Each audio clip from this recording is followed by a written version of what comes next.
کہ جو دنیا میں اللہ تعالیٰ نے بھیجا ہے اور شادی کے بعد جو بچے ہوئے ہیں اور فخر کرتے پھرتے ہیں لوگ، میرے تو اتنے بیٹے، میرے تو اتنی بیٹیاں، سب کی اچھی جگہ شادیاں ہو گئی، اللہ کا شکر ہے۔ بس یہی تماشا رہ گیا ہے، شادی بچے، دنیا میں آنے کا صرف یہی تماشا رہ گیا ہے، شادی اور بچے رہ گیا بس۔ شادی کر کے بچے جو پیدا کیے ان کی اگر تربیت نہیں کی تو پھر بہت بڑا خطرے کی بات ہو جائے۔ اوپر ہم پڑھ کے آئے نا، شادی محض لذت کے لیے مت کرو، اس کے مقصد کو پہچانو، اور پھر جب بچے ہو جائیں تو پھر ان کی تربیت کرو، اولاد دینی تربیت، وہ تاکہ تمہارے لیے صدقہ جاریہ بنے، تاکہ تمہارے لیے وہ صدقہ جاریہ بنے، جنت میں جانے کا ذریعہ بنے، یہ نہ ہو کہ وہ تمہارے لیے بددعا کرنے والے، جہنم جہنم میں لے جانے والے، دگنے عذاب کی بددعا کرنے والے بن جائیں۔ اللہ ہم سب کو ایسی محرومی سے محفوظ رکھے، اللہ ہم سب کو۔ وہ لوگ جو کہتے ہیں کہ ہماری اولاد نہیں، تڑپتے رہتے ہیں، روتے رہتے ہیں اولاد کے لیے، سسکتے رہتے ہیں، وہ دیکھیں کہ اولاد والوں کے لیے کتنی بڑی آزمائش ہے، یہاں پر کتنا بڑا حکم آیا ہے۔ قرآن مجید پڑھ رہے ہیں نا، دائرہ ہمارا وسیع ہوتا جا رہا ہے، بنتا جا رہا ہے ہمارے گرد، اطیع اللہ و اطیع الرسول کا، کہ اس سے پہلے ہمیں نہیں پتا تھا تو اب ہم اپنی اولاد کو دین کی طرف لے آئیں، اب تو ہمارے کہنے میں نہیں آتے، اب تو ہماری وہ بات نہیں سنتے، تو خسارہ کس کا ہوا؟ اپنا ہی ہوا نا، کیونکہ ہم نے قرآن کو دیکھا ہی نہیں، ہم تو مستیوں میں لگے ہوئے تھے، ہم تو موج میں لگے ہوئے تھے، شادی ہوئی، سسرال ہے، میکا ہے، دعوتیں چل رہی ہیں، ایونٹ چل رہے ہیں، خوشیاں ہی خوشیاں چل رہی ہیں، یعنی مون ہی نہیں ختم ہو رہا ہمارا، ہوش کے ناخن ہی نہیں لیے۔ اب جب ہوش آیا ہے تو وقت گزر گیا، ہاتھ سے نکل گئی اولاد، اب کیا کریں گے؟ اب رو رو کے دعائیں کریں اور کیا کریں گے؟ اپنی غلطیوں کی معافی مانگے، اللہ کا در تو کھلا ہے نا، اور پھر اپنی اولاد کے لیے بھی دعائیں کریں، ان کی دعا تو مومن کا ہتھیار ہے، الدعاء مخ العبادہ، دعا عبادت کا مغز ہے۔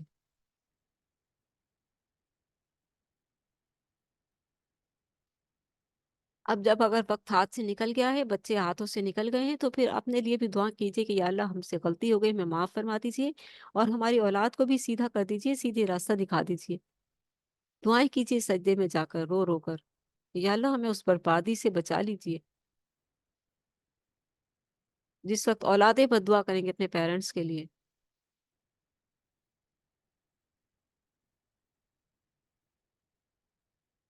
دوبارہ دیکھیں اس رکوع میں خبردار کیا گیا کہ اگر اولاد کی صحیح دینی تربیت نہ کی تو وہ اولاد جہنم میں جانے کے بعد اللہ سے بد دعا کرے گی کہ ہمارے ماں باپ کو دگنا عذاب دیا جائے، ان کی وجہ سے ہمیں یہ بربادی دیکھنی پڑی۔ اللہ فرمائے گا تم سب کے لیے دگنا عذاب ہے، اللہ اکبر۔ اللہ تعالیٰ ایسی ایسی نہ ایسے عذاب سے محفوظ رکھے، اللہ تعالیٰ ایسی ذلت سے محفوظ رکھے، ہم سب کو محفوظ رکھے، آمین۔ اس لیے کہ تم نے بھی اپنی اولاد کی دینی تربیت نہیں کی تھی، سب کے سب چین در چین چل رہی ہے نا، عیاشیاں، لبرلزم ہی نہیں ختم ہو رہا بھائی، دنیا ہی نہیں ختم ہو رہی، دنیا کا نقشہ ہی نہیں ختم ہو رہا، جب موت آئے گی تو سب پلٹ جائے گا، سب پتہ چل جائے گا۔ ابھی تو دنیا میں کھلی ہوئی آنکھیں آپ لوگوں نے بند کی ہوئی ہیں، لیکن جب آپ کی آنکھیں بند ہوں گی، جو دنیا دار دنیا پرست بنے ہوئے ہیں، جب ان کی آنکھیں بند ہوگی تو اصل میں اس وقت ان کی آنکھیں کھلیں گی، اصل میں انہیں پتہ چلے گا کہ یہ کیا ہو گیا، یہ کیا کر کے آ گئے، یہ تو بہت بڑا نقصان کر دیا۔ سو اس لیے اللہ تعالیٰ اسی لیے تو امیجن کرواتا ہے پہلے، ابھی قیامت تو نہیں آئی، ابھی ہمارے بچے ہماری آنکھوں کے سامنے ہیں، ابھی وہ ہمارے لیے بد دعا تو نہیں کر رہے ہیں، نعوذ باللہ، اللہ نہ کرے کہ ایسا وقت آئے۔ ابھی ہمیں اللہ تعالیٰ جھنجھوڑ رہا ہے، دیکھو وہ وقت آ جائے گا اگر تم نے ابھی ہوش میں نہ لی، ابھی تم نے ہوش کے ناخن نہ لیے، ابھی تم نے اپنے آپ کو نہیں سنبھالا، اپنی اولاد کو نہیں سنبھالا، تو وہ وقت دور تو نہیں ہے، ہوش میں آ جاؤ، نہ خود کو برباد کرو نہ اپنی اولاد کو برباد کرو۔ اللہ ہمیں اپنی اولاد کو دین کی راہ کی طرف مائل کرنے کی توفیق عطا فرمائے، آمین۔ رکو نمبر 5، جنت تمہارے اعمال کا بدلہ ہے۔ 5ویں رکو میں ارشاد ہوا کہ جو تکبر کی وجہ سے اللہ کی تعلیمات کو جھٹلاتے ہیں وہ جنت میں داخل نہ ہو سکیں گے، تکبر کی وجہ سے اللہ کی تعلیمات کو جھٹلاتے، حقیر فقیر سمجھتے ہیں نا جو دیندار ہوتے ہیں، تو نمازی ہوتے ہیں، جو پردہ کرتی ہیں عورتیں، کیسے بری نگاہ ڈال کر دیکھتے ہیں، لو بھئی آ گئی ہے، ان سے ذرا دور بیٹھنا، ورنہ یہ تو دین کی باتیں کر کر کے ہمارا دماغ کھا جائیں گے، ہے نا؟ یہ کیا ہے؟ تکبر ہی تو اور کیا ہے؟ اتنا تکبر، اتنی ہٹ دھرمی، کیا دنیا سے جانا نہیں ہے؟ پانچویں رکوع میں ارشاد ہو کہ جو تکبر کی وجہ سے اللہ کی تعلیمات کو جھٹلاتے ہیں وہ جنت میں داخل نہ ہو سکیں گے جب اللہ کے جب جب تک کہ اونٹ کی سوئی کے ناکے سے گزر نہ جائیں، جب کہ اونٹ سوئی کے ناکے سے نہ گزر جائے۔ اونٹ سوئی کے ناکے سے گزر سکتا ہے؟ بتائیے، الا یہ کہ اللہ ہی سوئی کا ناکا اتنا بڑا کر دے کہ اونٹ گزر جائے، کیونکہ یہاں ایک مثال ایسی بتا دی گئی کہ ایسا تو ہو ہی نہیں سکتا کہ اونٹ سوئی کے ناکے سے گزر جائے، جس میں سے دھاگا بھی بڑی مشکل سے نکالا جاتا ہے۔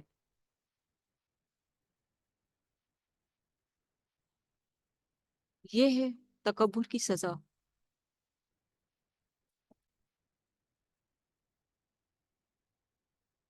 تکبر کی وجہ سے اللہ تعالیٰ کی تعلیمات کو جھٹلانے اور اللہ تعالیٰ کی تعلیمات پر عمل کرنے والوں کا مذاق اڑانا اور ان کو بے وقوف سمجھنا، ان کو یہ بس کیا کیا سمجھتے ہیں نا، دنیا تو آپ جانتی ہیں نا کہ کیا کیا سمجھتے ہیں دیندار لوگوں کو۔ وہ جنت میں داخل نہ ہو سکیں گے جب تک کہ اونٹ سوئی کے ناکے سے نہ گزر جائے۔ اس کے برعکس جو لوگ ایمان لائے اور اچھے عمل کرتے رہے وہ جنت میں اللہ کی حمد اس طرح کریں گے، کیا کہیں گے؟ الحمدللہ الذی ہدانا لہذا وما کننا لنہتدی لولا ان ہدانا اللہ۔ تمام شکر اللہ کے لیے ہے جس نے ہمیں اس جنت تک پہنچنے کی ہدایت دی۔ ہم ہرگز ہدایت نہ پاتے اگر اللہ ہی ہمیں ہدایت نہ دیتا۔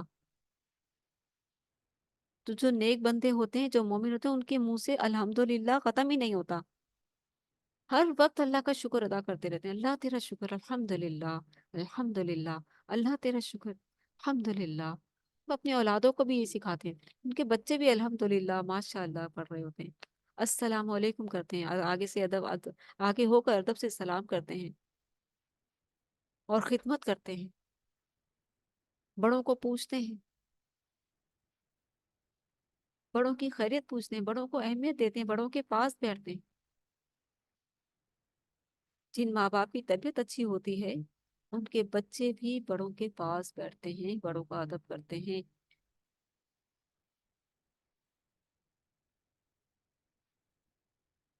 وہ یہ حسد جلن نہیں کرتے کہ ہمارا بچہ، ہماری بچی ہماری ساس کے پاس بیٹھ جائے، کیوں بیٹھے؟ ایسی بد اخلاقیاں نہیں ہوتی۔ اور صرف گھر کے بزرگ نہیں، اور بھی دنیا میں اور بھی دوسرے بزرگ ہوتے ہیں، انہیں معلوم ہے کہ جہاں کہیں کسی بڑے کو دیکھا وہاں سلام کرنا ہے، جہاں ماں کسی بڑے سے بات کر رہی ہے، کسی سے بھی بات کری، اس کو خود ہم نے بھی سلام کرنا ہے آگے بڑھ، اسے پتا ہوتا ہے۔ ان کے بچوں کی تربیت ایسی ہوتی ہے جو دیندار لوگ ہوتے ہیں، لیکن لبرلزم، بچے پاس کھڑے رہیں گے، ادھر ادھر دیکھتے رہیں گے، ماں نے کسی سے سلام کیا ہے، ان کو توفیق نہیں ہوگی کہ وہ بھی سلام کر لیں، اپنے ہی ایٹیٹیوڈ میں رہتے ہیں۔ یہ ہے فرق، آپ دیکھ لیں۔ اب دیکھیں، جب انسان یہ کہے گا جنت میں جا کر کہ کل شکر اللہ ہی کے لیے جس نے ہمیں اس جنت تک پہنچنے کی ہدایت دی، تو اللہ جواب دے ارشاد فرمائے گا کہ جنت دراصل تمہارے اعمال کا بدلہ ہے، تمہارے اخلاص کا بدلہ ہے، تمہاری توجہ کا بدلہ ہے، جو تم نے رب کی طرف کی تھی، جو تم نے اپنے رب کی طرف کر رکھی تھی، اس توجہ کا بدلہ ہے، اس تقویٰ کا بدلہ ہے، اس اخلاص کا بدلہ ہے، اس محبت کا بدلہ ہے، اس عمل کا بدلہ ہے جو تم رب کی چاہت میں لگے ہوئے تھے۔ اسی رکو میں اصحاب اعراف کا ذکر ہے، یہ وہ لوگ ہیں جن کی نیکیاں اور برائیاں برابر تھیں، نہ جنت میں داخل کیے گئے اور نہ جہنم میں گرائے گئے۔ وہ دعا کریں گے کہ اے اللہ ہمیں جہنم سے محفوظ فرما اور جنت میں داخل فرما۔ آخر کار اللہ تعالیٰ انہیں جنت میں داخل فرما دے گا۔ جنتی اور جہنمی جب چلے جائیں گے اپنے اپنے مقام پر، تو اعراف والے بیچ میں ہوں گے، ان پر وہ اتنا سخت وقت ہوگا، وہ